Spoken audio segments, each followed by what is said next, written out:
निराला nursery farm YouTube channel की ओर से आप सभी दर्शकों को हार्दिक स्वागत करता हूं। और मैं विनोद कुमार, जो बिहार के नवादा जिला अंतर्गत रो प्रखंड के रुपाऊ गांव का निवासी हूं। और मैं प्रगतिशील किसान के नाम से जाने जाते हैं। ये हमारे आप बागवानी की नज़ारा देख रहे हैं और यही बगल में हमारे नर्सरी भी हैं, जो काफ़ी फूल फलों से सुसज्जित हैं। और इसमें काफ़ी पौधे हम तैयार कर रखे हैं, जो कि इसमें कलमी वाले पौधे हैं। आम और अमरूद, नींबू आदि की पौधे तैयार किए जाते हैं। तो आज किसान साथियों, आज हम किसानों के लिए एक नए खेती के बारे में जानकारी दे रहा हूं, जो कि कम पूंजी में ज़्यादा लाभ देने वाले आपकी खेती हैं। तो चलिए आज हम अवगत कराते हैं उस खेती से। ये आप देख रहे हैं, ये जो है गेहूं की भूसे है और इससे हम मशरूम की उत्पादन इस मटेरियल में करेंगे।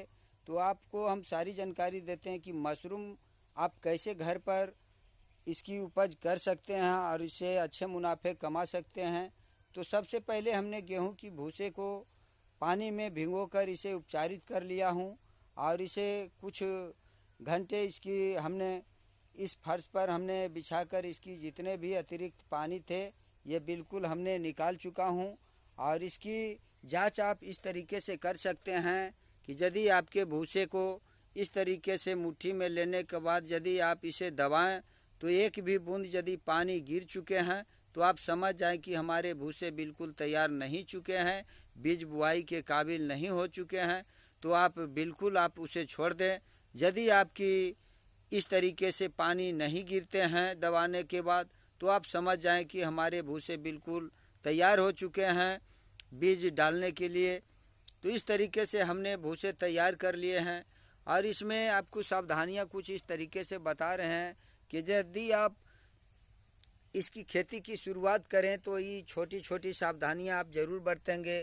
कि ये हमने देख रहे हैं, ये बिल्कुल सैनिटाइज़र है और इससे हमने जो भी हम काम करते हैं इससे पहले हाथ को और जितने भी हमारे उपयोगी वस्तुएं होते हैं, जैसे बर्तन या प्लास्टिक की हो या स्टील की हो, जो भी आप मटेरियल इसमें उपयोग में लाएंगे उसे आप सैनिटाइज़र से आप अच्छी तरह से उसे धो लें, हाथों में लगा लें, पैर में भी लगा लें।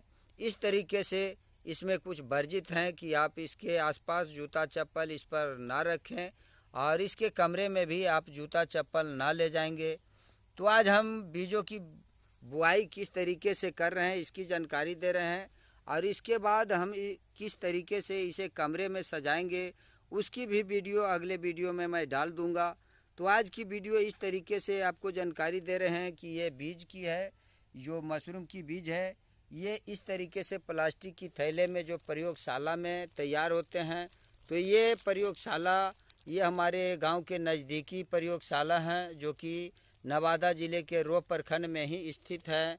और उन्हें प्रेम सागर जी के नाम से ये इनके जो निर्माता हैं उनका नाम प्रेम सागर जी हुए, जो बिहार के नवादा ज़िला अंतर्गत रो प्रखंड के ये सुंदरा गांव के निवासी हैं, जो बहुत अच्छे ये प्रोडक्ट तैयार कर रहे हैं मशरूम के बीज की। और वहाँ किसानों के लिए अच्छे व्यवस्था भी कर रहे हैं और वहाँ ट्रेनिंग की भी व्यवस्था की जा रही है, वहाँ कुछ काम चल रहे हैं। तो इस तरीके से प्रेम सागर जी बहुत अच्छे काम कर रहे हैं और लोगों को जागरूक कर रहे हैं और बता रहे हैं कि ये कम पूंजी में ज़्यादा लाभ देने वाला खेती है। और इसमें बहुत ऐसे सुविधाएं हैं जो कि आप बिल्कुल छांव में ही आप इसकी खेती करेंगे। आप फूस के झोपड़ी में भी इसकी खेती कर सकते हैं। ना ही इसमें गोड़ाई करने की आवश्यकता है, ना ही इसमें दवा छिड़काव करने की आवश्यकता है। तो इस तरीके से काफ़ी ये आनंदमय खेती है, आप इसे आसानी पूर्वक कर सकते हैं। आप अपने घर की महिला को भी उत्साहित कर इसकी खेती की शुरुआत करवा सकते हैं। तो आप देख रहे हैं इसमें दो विधि होती है बीजों की बुआई के लिए। तो ये विधि, ये पहला विधि है कि हम प्लास्टिक की थैले में इस तरीके से पहले गेहूं की भूसे को हम डालेंगे, उसके बाद फिर बीजों को डालेंगे, फिर उसके बाद हम भूसे को डालेंगे, फिर उसके बाद बीजों को डालेंगे। इस तरीके से हम परत बाई परत बीज और भूसे की मदद से ये प्लास्टिक भर देंगे। और ये जो ही आप देखेंगे कि हमारे प्लास्टिक भर चुके हैं तो सबसे ऊपर वाली हिस्से में आप गेहूं की भूसे से ये बीजों को ढक देंगे ताकि आपके बीज बिल्कुल दिखाई ना दे।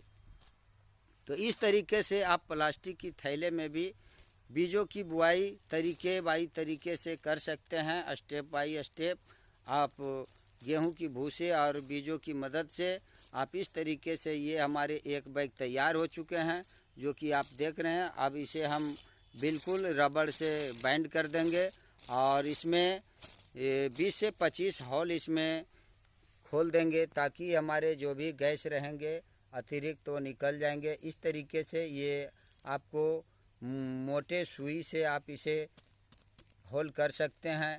आप चाहेंगे तो जिस तरीके से आप वस्तु का उपयोग करेंगे, नुकीले वस्तु का, उसमें आप भी सैनिटाइज़र से उसे अच्छी तरह से उपचारित कर लेंगे, तभी आप उसमें उस वस्तु से होल कर सकते हैं।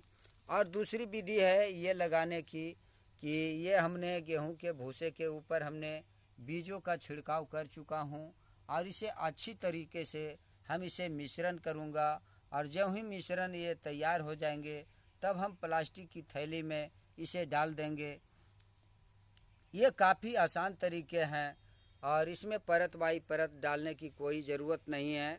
इसे बिल्कुल सिर्फ भरने का ही काम होंगे प्लास्टिक की थैले में। तो इस तरीके से आप ये आसानी पूर्वक कर सकते हैं। इसमें कोई ज़्यादा ना ही पूंजी की आवश्यकता है और ना ही ज़्यादा मेहनत की आवश्यकता है। तो इस तरीके से हमने आज बीजों की बुआई के बारे में जानकारी दिए। फिर इस अगला स्टेप में भी हम बताएंगे कि इस तरीके से इसके कमरा को हम सैनिटाइज कर करके फॉर्मोलिन के द्वारा, और उसे जितने भी जीव जंतु होंगे, कीड़े मकोड़े होंगे, वो बिल्कुल उसे साफ़ सुथरा कर करके और उसमें डालने का प्रयास करेंगे। और जब ही हमारे प्लास्टिक उस कमरे में चले जाएंगे तो उस कमरे के बाहर की जो दरवाजे होते हैं बिल्कुल लॉक करना पड़ेगा और एक भी खिड़की रहेंगे वो बिल्कुल बंद कर देंगे। तभी आपके फसल बिल्कुल 15 दिन में दिखाई देंगे कि इस तरीके से, जिस तरीके से आप बीजों की देख रहे हैं ये बिल्कुल दूधिया रंग की हो गए हैं, ठीक उसी प्रकार से आपके ये जो गेहूं के भूसे हैं उसका कलर बन जाएंगे और 15 दिन के बाद वो बिल्कुल आप प्लास्टिक खोलने का काम कर सकते हैं। और खोलने के बाद ये बिल्कुल ये गेहूं के भूसे जो हैं एकत्रित होकर और काम करेंगे। तो आज की वीडियो इतना ही। मिलते हैं किसी दूसरे वीडियो में किसी दूसरी जानकारी के साथ। तब तक के लिए स्वस्थ रहें, मस्त रहें और देखते रहें निराला नर्सरी फार्म। धन्यवाद। आपका दिन शुभ हो।